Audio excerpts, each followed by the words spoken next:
안녕하세요, 재미십니다.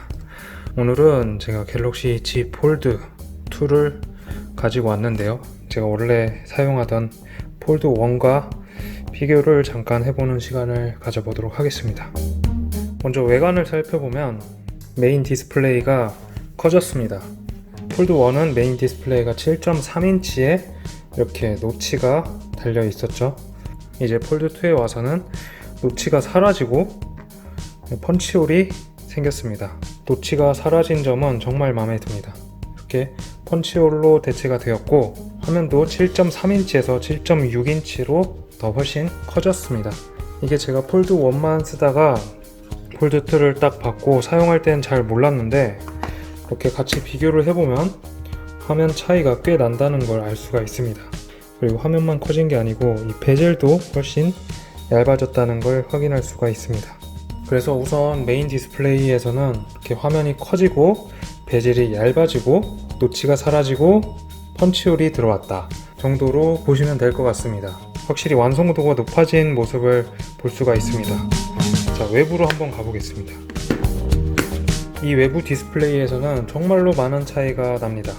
고작 4.6인치에 불과했던 갤럭시 폴드 1에 비해서 폴드 2는 6.2인치로 화면 크기가 엄청나게 커졌습니다. 이로 인해서 한 손으로 조작을 할 때 폴드 1의 경우에는 답답함이 커서 이렇게 화면을 켜고 다시 사용하게 되는 일이 비일비재했습니다. 하지만 폴드 2로 와서는 외부 디스플레이로 이렇게 한 손 조작을 하면서 사용을 해도 답답함이 많이 사라졌습니다. 물론 이렇게 일반적인 스마트폰과 비교하게 되면 폴드 2도 화면 비율이 상당히 와이드하고 가로 길이가 좁기 때문에 분명히 불편할 수는 있습니다. 하지만 폴드 1과 비교했을 때는 훨씬 더 쾌적한 사용이 가능한 외부 디스플레이를 가졌다고 볼 수가 있습니다. 그리고 폴드 1과 비교했을 때 세로 길이는 거의 똑같다고 보시면 될 것 같습니다. 하지만 보시다시피 가로 길이가 상당히 늘어났습니다. 이로 인해서 디스플레이의 크기가 이만큼 늘어났다는 걸 확인할 수가 있습니다. 그 밖에 달라진 점을 살펴보면 상단부는 거의 똑같은 구조로 되어 있지만 카메라가 폴드 2에서는 카톡티가 상당히 심해졌다는 걸 확인할 수가 있습니다. 그리고 폴드 1은 전원 버튼과 지문 인식 버튼이 따로 있었지만 폴드 2는 이게 통합되어서 전원 버튼 겸 지문 인식 버튼이 이렇게 달려 있습니다. 폴드 1의 경우에는 유심 트레이가 이쪽에 위치하고 있지만 폴드 2의 경우에는 보시다시피 이렇게 하단에 위치하고 있습니다. 하단부는 상단부와 같이 동일한 구조로 되어 있습니다. 그리고 갤럭시 폴드 1에서는 이 삼성 마크가 이렇게 약간 빛이 나는 재질로 되어 있었는데 폴드 2의 경우에는 삼성 글자가 가운데로 왔고 그냥 글자 부분만 파여 있는 느낌으로 바뀌었습니다. 카메라 모양 자체는 많이 바뀌었는데 카메라의 스펙은 그렇게 좋아지진 않았습니다. 카메라의 경우에는 플래시가 아래에 있던 게 이 카톡티 안으로 들어갔다는 걸 확인할 수가 있고요. 그 밖에 전면 펀치홀이 오른쪽 상단에 있던 게 가운데 중앙 상단으로 옮겨간 걸 확인할 수가 있고, 폴드 1의 경우에는 수화음 스피커가 이쪽에 있었지만 폴드 2의 경우에는 수화음 스피커가 이 상단 부분에 위치한다는 걸 확인할 수가 있습니다. 폴드 2와 폴드 1으로 사진 촬영을 해봤습니다. 언뜻 보기에는 폴드 2 쪽이 훨씬 밝고 사진이 잘 나오는 것처럼 보입니다. 하지만 실제 눈으로 보는 색감은 폴드 1 쪽이 사실에 더 가까웠습니다. 이쪽을 확대해 보겠습니다. 잠깐 사용해 표본은 적지만 확대해 보면 폴드 2가 오히려 노이즈가 많이 생겼다는 사실을 알 수 있습니다. 이번에는 초광각 모드 사진입니다. 폴드 2가 이번엔 상당히 어둡게 나오네요. 여기 이 벽돌 쪽을 확대해 보겠습니다. 이 정도면 폴드 1이 초광각 모드는 훨씬 더 잘 나온다는 사실을 알 수 있습니다. 유튜브 동영상도 실행해 봤는데 이렇게 보시다시피 폴드 1과 폴드 2의 화면 크기가 거의 똑같다고 볼 수 있습니다. 이번엔 S20 울트라와의 비교인데요. 갤럭시 폴드 자체가 디스플레이가 와이드하지 않기 때문에 이 동영상을 감상하는 데 있어서 물론 일반 스마트폰보다는 조금 더 좋겠지만 그렇게 큰 차이는 나지 않습니다.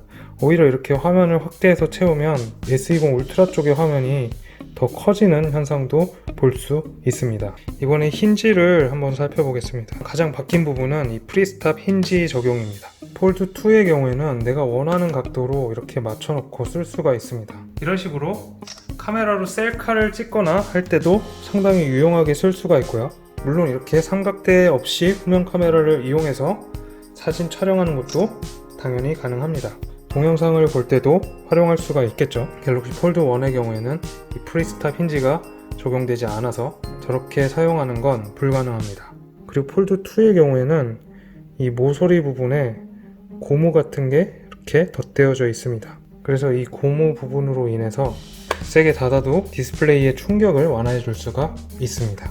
갤럭시 폴드 1의 경우에는 필름을 누르는 듯한 살짝 단단하지 못한 그런 느낌이 있었지만 폴드 2의 경우에는 UTG가 적용이 되어서 훨씬 더 단단한 느낌을 받을 수 있습니다. 제가 갤럭시 폴드를 쓰면서 가장 아쉬웠던 점은 S펜이 없다는 점이었고 이 갤럭시 폴드 2에도 역시 S펜이 탑재되지 못했습니다. 갤럭시 폴드는 아주 좋은 스마트폰임에는 분명합니다. 폴더블 스마트폰 중에 이 정도의 완성도를 가지고 있는 기기도 없을 뿐더러 화면을 접으면 한 손으로 스마트폰으로 쓸 수 있고 펼치면 그 연속성으로 바로 태블릿처럼 큰 화면을 활용할 수가 있습니다.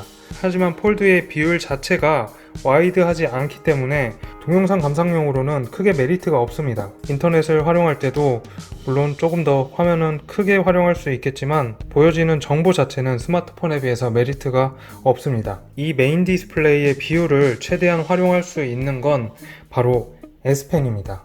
S펜을 활용해서 메모를 하거나 간단한 필기를 할 때 아주 최적의 화면 비율을 가지고 있지만 S펜이 적용되지 않았다는 점은 239만원이라는 비용을 지출할 만한 가치가 있느냐고 생각해 본다면 저는 그 정도의 값어치는 못한다고 생각합니다.